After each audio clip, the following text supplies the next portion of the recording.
Hello there, my name is Blessing and welcome to today's video. Well, mental health is such a huge issue today in our daily lives. We hear every day somebody's committed suicide. We hear it every day. Hashtag depression is real. We've been talking about this, I don't know for how many years, but there just seems to be something that keeps on keeping on. Into this video, we'll be dealing with that.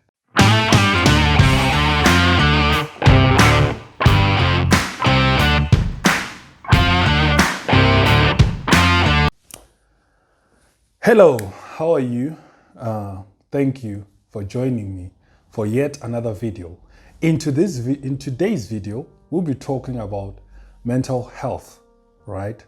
Now, we know that worldwide, this is a topic that everyone is talking about. We've seen depression, we've seen suicide, anxiety, stress, so many things that are around mental health. So in today's video, I want to talk about where does everything really start? Before it gets to depression, before it gets to suicide, before it gets to anxiety, where does it start, right? For me to be able to explain that, I would have to introduce you to something I call the anatomy of life. What is the anatomy of life? Firstly, before I tell you what is the anatomy of life, let me tell you this. We have the anatomy of your human body.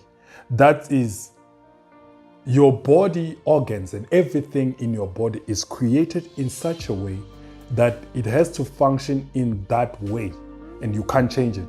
For example, your throat, what your throat is made to do, whether it's to, pass in food or whatever, it's made for that. That's the anatomy. That's how it's going to work. That's how it works. Your lungs, the way they work, it's part of the anatomy of your human body. You can't change it.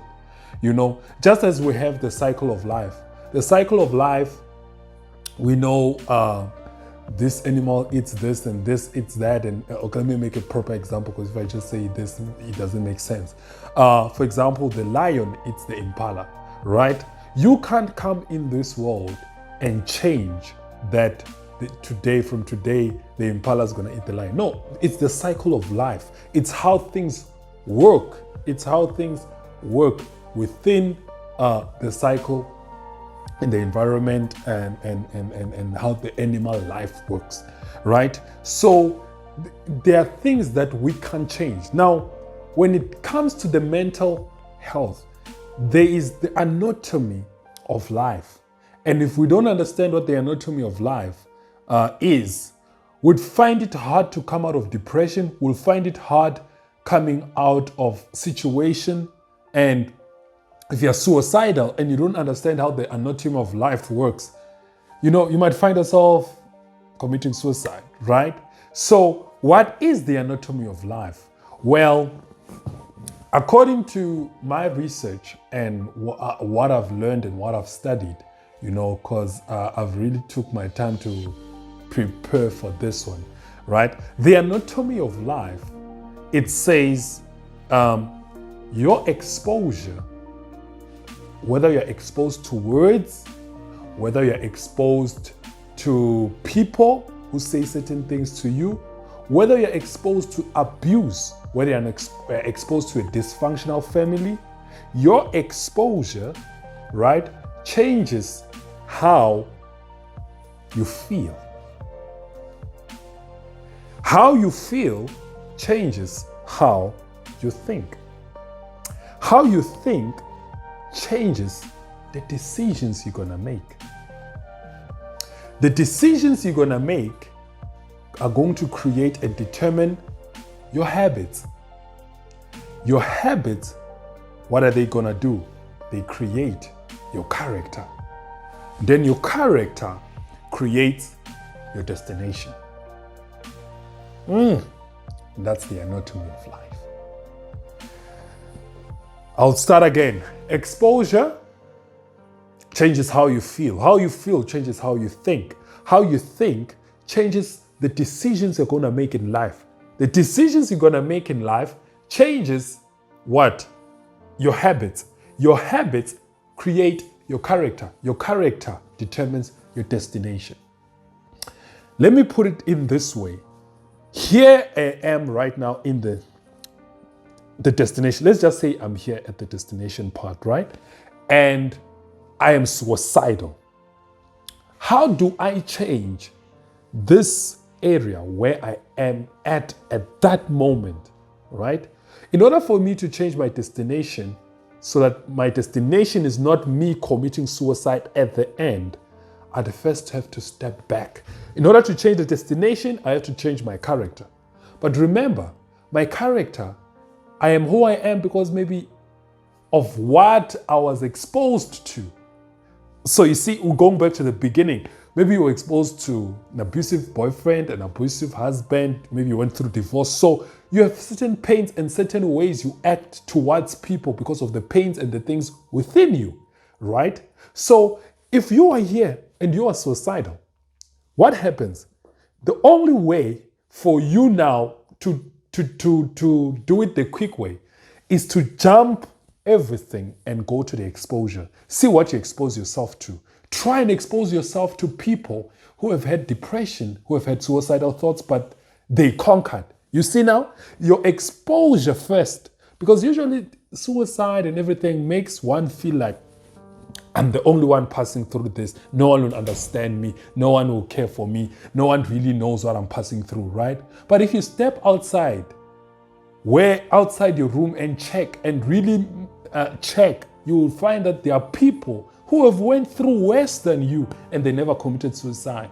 They use that to inspire. They use that as a weapon to inspire others. They use that as a weapon to make sure that other people grow, right? So if you would take the long way, right, it would be you being suicidal. You'd have to change your character. Your character, you'd have to change your habits, right? If your habits are maybe you're spending time with people who are keep on maybe bringing you down, taking your self-esteem down, things like that, you'd have to change your habits of the things you do. And how do you change your habits? You have to change how you think, or you have to change the types of decisions you make. That I'm not going to think like this. I'm not going to think that I'm the only person. I'm not going to think that I'm the first person to go through divorce. I'm not going to think that I'm the first person in this world who was born without parents. I'm not going to think that I'm the only person who for 10 years or all his life I've never worked anyway. You see now, then if you change the decisions you're going to make about your life, then you'll be able to change your thinking. When you now change your thinking, right? Guess what? When you change your thinking, it will change the way you feel. So whatever a person says to you, you are useless, you are rubbish, you'll never amount you'll amount to nothing in life.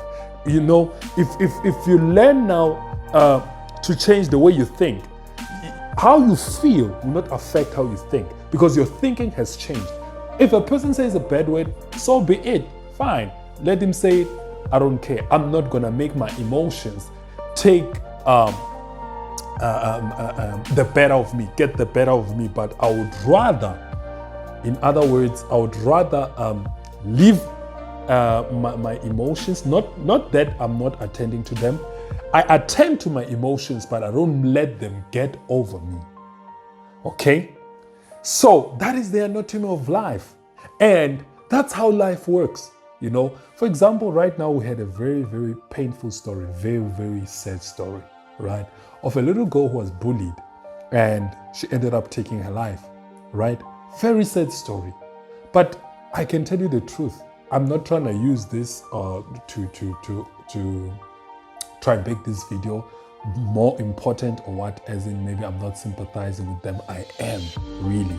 But what I just want to use this as a way of explaining the anatomy of life. You know, before she committed suicide, there was first an exposure. She got exposed to a person and a bully, right? When she got exposed to the bully, right? Exposure first. Then the bully changed how she feel about herself. She thought she's no longer beautiful. She thought she's ugly. She thought many things. We might not know what was in her mind, right? And then how she feels changed how she thinks, which means now her thinking changed, right? Because of that. You see now, because of that now, her thinking changed. She started looking down on herself because of this exposure and because of this bully and because of this girl, right? And because of that, what happens now, what came after, what did I say? The decisions you're gonna make. If now you're at the point where your thinking has changed, the decisions you're gonna make are gonna be different now, right? And then from the decisions, habits. From habits, some people habits, it's, drugs. Some people fall into certain habits, pornography, all these type of things. But for her to reach the destination, there was all these things. There was all these things. That's the anatomy of life. That's the anatomy of life. If you know someone who is depressed, who is in depression, and who is in medication and whatever, check, tell them, this is the anatomy of life. Check what they expose themselves to. Check the type of music they listen to. Check the type of friends they hang out with. Check the WhatsApp groups they join, right? The exposure. Once the exposure, guys, I know this. Even if you were a church and you're in a church and maybe you're in depression today because of a certain church that did something to you, well, it works the same way. You were exposed to this church. This church changed the way you feel about God or about certain things. Maybe you thought drinking is a sin, it's not okay, but you got to this church and it changed the way you feel about drinking. From changing the way you feel about drinking, it changed the way you think. From changing the way you think, it changed the decisions you're gonna make, right? The decisions, I can't keep on repeating the same thing. I don't want to find myself repeating myself, but that's how we take good care of our mental health, right? Don't be afraid of withdrawing from people don't be afraid to withdraw yourself from people who look down on you so that you always look up to them. No. Surround yourself with people who say, bro, that business, you're gonna make it. Bro, you're gonna get through this grief. I know you lost your mom. I know you lost this. Surround yourself with people who will challenge how you think, who will challenge the way you feel, right? Because maybe you just lost a loved one, right? And you're feeling bad.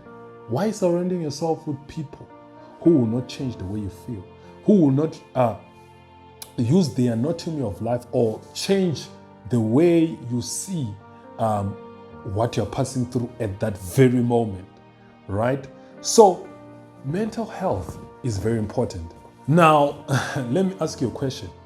If I take a seed of an orange tree and I put it in the soil, will it grow?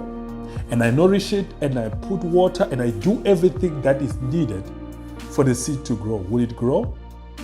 It's a question. It will grow, right? Okay. If I take a seed of a poisonous tree and I put it in the soil, will it grow? And I nourish it and I put water and I do everything, will it grow? Of course it will grow.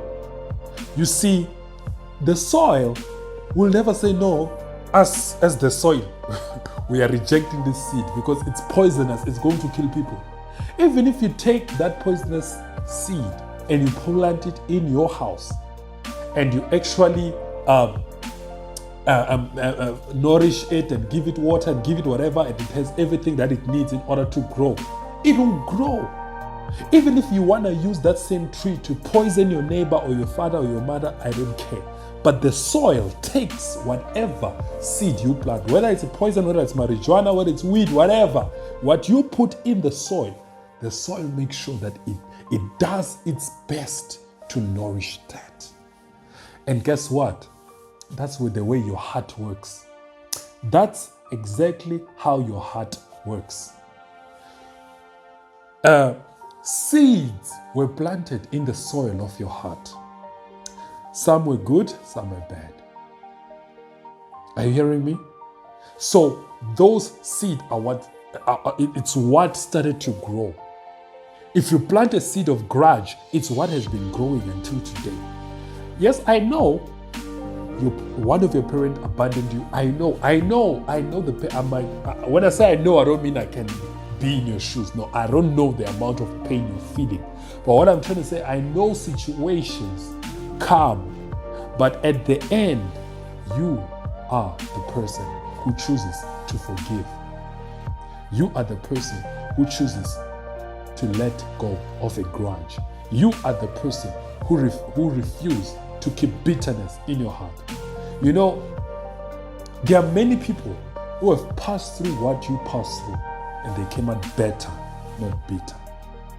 So sometimes it's not the magnitude of the pain, but sometimes it's that you are so focused to yourself that you miss the fact that you are the problem. I'm not saying every time, but sometimes it is you who is the problem. Because if I can take another person who can go through the same thing as you, some might come out better because of the state of their heart. Yes, your ex messed up. Yes, this one did that. Yes, this one. And you can't change it. Listen, there are certain things you can't change, and you should know that. If I step on your toes and I'm not remorseful and I don't say sorry, so are you going to live now with the pain in your life just because I didn't say sorry? So, and are you only going to forgive me the day I come to say sorry to you? So if I won't say sorry, which means you're going to stay with a heart like that? You see, you are giving a person now more power than they actually have. Right? You have the strength to forgive. You have the opportunity to forgive.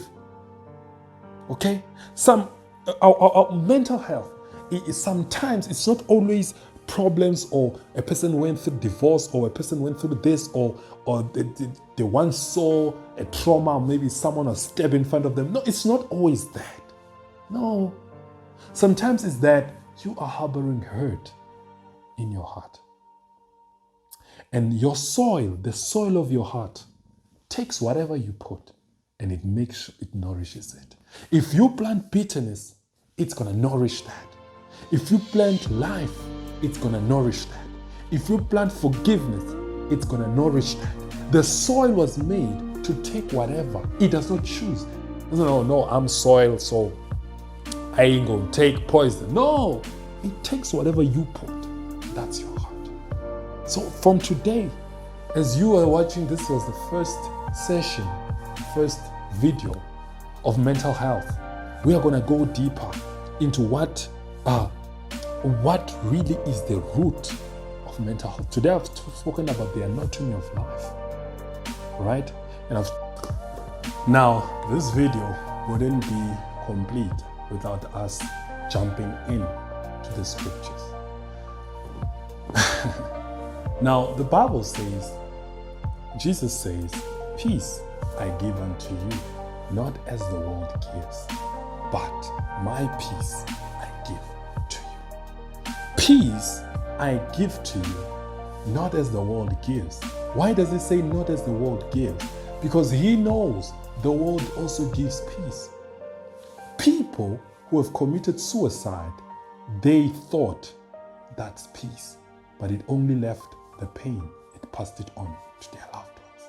And if the pain has been passed on to their loved ones, some people depressed because of another person's passing on, and then they depressed and they also pass on. You see, so the world also gives peace.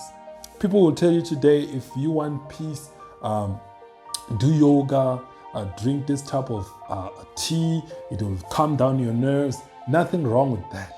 Jesus acknowledged that there is peace that the world gives. When it comes to jogging, I jog, guys. I jog, I drink, teas like chamomile and whatever. But what I'm trying to say is, Jesus highlighted that there is peace that the world gives.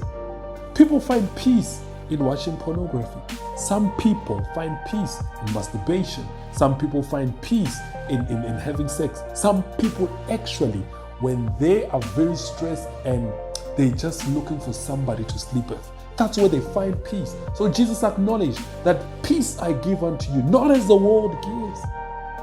The world says, I'll be peaceful when all my debts are paid. Jesus says, not as the world gives. The world says, I'll be peaceful when my pastor comes and says, sorry for raping you. That's not how that's not the peace Jesus wants to give you. There's a song says, storm is over. I love it, right? But whenever I look at when Jesus was on the boat, he did not wait for the storm to be over for him to have peace. He was in the storm at peace. And that's the peace that Jesus wants you to have. The peace that you haven't been working, the peace that there's no food to eat, but you're so much at peace. The peace that, all these accounts, people are debts, they're busy. Everyone is busy calling your phone every day. Your phone has no rest, but you're at peace. Because Jesus doesn't want to give you the peace that the world gives. That's why there are many people who say, the day I'll get money, I'll have peace. But until today, they don't have peace. So Jesus says, peace I give unto you. I think we'll carry on next week. We'll start with this one. Peace I give unto you, not as the world gives, but my peace I give to you. Right? So, I hope you really enjoyed this video. This is a mental series. Please, like, subscribe. Do the right thing. Share this video to somebody. I know it will change their life. I am positive about that. I know that. I know it without a doubt. Share this video to somebody. Please, I'm begging you, share this video to somebody. It might help someone. It might help someone. So guys, thank you.